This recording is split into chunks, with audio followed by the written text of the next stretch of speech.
Karimnagar MP అభ్యర్థి విషయంలో Congress party అధిష్టానం త్వరగా నిర్ణయం తీసుకోవాలని మంత్రి పొన్నం ప్రభాకర్ కోరారు.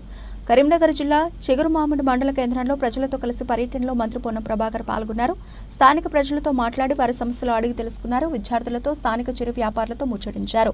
అనంతరం మీడియాతో మాట్లాడుతూ క్షేత్రస్థాయిలో ప్రజల సమస్యలను తెలుసుకుని వాటిని పరిష్కరించడానికే హుస్నాబాద్ నియోజకవర్గ వ్యాప్తంగా పర్యటన నిర్వహిస్తున్నట్లు మంత్రి పొన్నం ప్రభాకర్ తెలిపారు. నియోజకవర్గంలో త్రాగునీటి సమస్యలు లేకుండా చర్యలు తీసుకుంటున్నామని పేర్కొన్నారు. రాష్ట్ర ప్రభుత్వం ప్రజల సమస్యలను త్వరితగతిన పరిష్కరించేందుకు తగిన చర్యలు తీసుకుంటుందన్నారు. కరీంనగర్ ఎంపీ అభ్యర్థిగా అధిష్టానం ఎవరిని నిర్ణయించినా అధిష్టాన నిర్ణయానికి కరీంనగర్ పార్లమెంటు పరిధిలోని 4 శాసనసభ్యులం కట్టుబడి ఉంటామన్నారు. కరీంనగర్ ఎంపీ స్థానాన్ని కాంగ్రెస్ పార్టీ గెలుచుకునే విధంగా అందరం ప్రచార కార్యక్రమంలో పాల్గొంటామని వెల్లడించారు.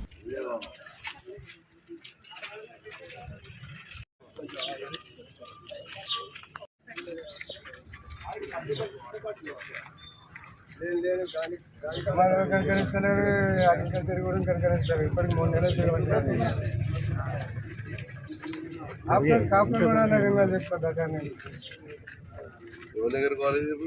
అగ్రికల్చర్ రజనీత్ రెడ్డి దగ్గర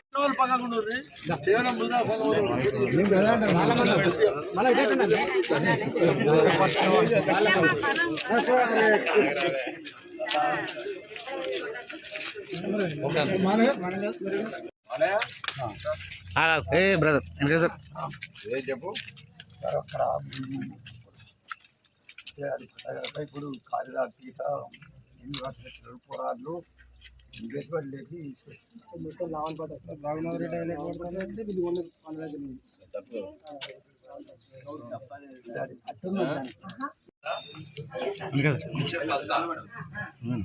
మోటార్ లోపల ఉంటాయి. మోటార్ వేస్తాం, లోపలికి మోటార్ వేసేసి చిన్న ట్యాంక్ కడితే నీళ్ళు తీసుకొని పోయేదానికి మోటార్ నీళ్ళకి పోతాయి. కొరియా అది ఏది కాదని చేసేస్తా అది ఏదో ఒకటి చేయాలి కదా. కంప్లీట్ తీసేస్తే వేస్ట్ నిల్వ ఉన్నాయి.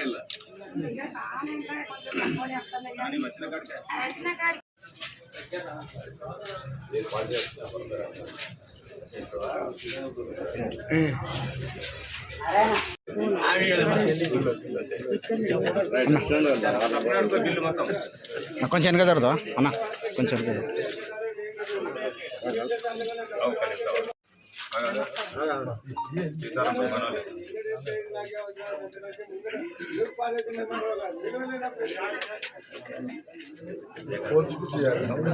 హుస్నాబాద్ నియోజకవర్గ శాసనసభ్యుడిగా, రాష్ట్ర మంత్రిగా నియోజకవర్గంలో ఉన్నటువంటి ప్రజల సమస్యలు తెలుసుకోవడానికి ఉదయం పూటనే మార్నింగ్ వాక్ పేరు మీద ఈ యొక్క కార్యక్రమం చేస్తూ ఉన్నాను.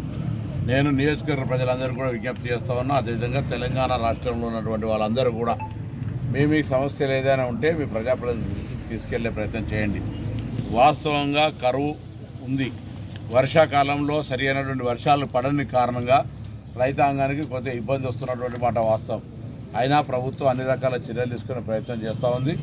త్రాగునీటి సమస్య అసలే లేకుండా ఉండే విధంగా ప్రత్యేకమైన శ్రద్ధ తీసుకొని ఎన్ని నిధులు ఖర్చయినా గ్రామాల్లో త్రాగునీటికి సంబంధం లేకుండా, ఇబ్బందులు లేకుండా పాత బావులను మళ్ళీ కిరాయి తీసుకోవడం కావచ్చు, నూతన బోర్వెల్ వేయడం కావచ్చు, ఇతరత్ర ఏ అంశాలున్నా యుద్ధ ప్రాతిపాదికన చేయమని చెప్పి గౌరవ జిల్లా కలెక్టర్లకు ఎన్నికలు ఉన్నాయి కాబట్టి ఆదేశాలు ఇవ్వడం జరిగింది.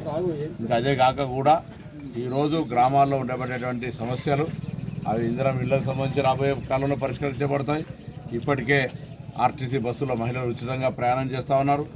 200 యూనిట్ల గ్యాస్ మన విద్యుత్ ఫ్రీ వస్తూ ఉన్నది. 500 సిలిండర్ వస్తూ ఉన్నది. ఇతర కార్యక్రమాలు, రేషన్ కార్డులు ఇచ్చేటివన్నీ కూడా త్వరలో జరగబోతూ ఉన్నాయి. కాబట్టి ప్రజలకు సంబంధించి సాగునీటి సమస్య ముందుగా ఇప్పుడు ప్రస్తుత ఈ వేసవి కాలంలో ఉన్న దృష్ట్యా వాటిని పరిష్కరించడానికి ఈ విధంగా ఉదయాన్నే రైతులను, ప్రజలను కలిసేట కార్యక్రమం తీసుకున్నాం. ఈ సందర్భంగా కొన్ని అంశాలు దృష్టికి వస్తున్నాయి. వెంటనే వాటిని అధికారులకు చెప్పడం ద్వారా పరిష్కారం చేసే ఒక ప్రయత్నం చేస్తూ ఉన్నాం. రాష్ట్రంలో కూడా ఆ ప్రభుత్వం వీలైనంత వరకు ప్రజల సమస్యలను పరిష్కరించడానికి తగిన చర్యలు తీసుకునే విధంగా ఒక కార్యక్రమం తీసుకొని ముందుకు పోతా ఉన్నాం. సంబంధించినటువంటి టికెట్ విషయంలో కూడా కరీంనగర్ తొందరగా ప్రకటించాలని మా నాయకత్వాన్ని కోరుతా ఉన్నాం. అభ్యర్థుల ఎంపిక సంబంధించి కూడా తొందరలో మీరు ఏ నిర్ణయం తీసుకుంటారో ఆ నిర్ణయానికి మేము కట్టుబడి ఉండేటువంటి కార్యకర్తలుగా తొందరగా నిర్ణయం తీసుకొని అభ్యర్థి ఎంపికలు జాప్యం లేకుండా చేసినట్టయితే ఈ సీటును కూడా గెలిచే విధంగా అందరం 4 శాసనసభ్యులం కావచ్చు, పోటీ చేసిన అభ్యర్థులు కావచ్చు, గ్రామస్థాయి కాంగ్రెస్ దాకా కార్యకర్తలందరం కూడా ప్రభుత్వం జరుగుతున్నటువంటి ఒక మంచి పరిపాలన దృష్టిలో కానీ ఇవన్నీ తీసుకొని ముందుకు పోతాం. మా నాయకత్వాన్ని ఇప్పటికే కోరడం జరిగింది. అందరం కూడా మళ్ళీ కూడా వెంటనే మీ ద్వారా కూడా కోరుతా ఉన్నా, తొందరగా మా అభ్యర్థిని ప్రకటించి మరి ప్రచార కార్యక్రమాన్ని ప్రారంభించే విధంగా వెంటనే నిర్ణయం తీసుకోవాలని కోరుతా ఉన్నాం.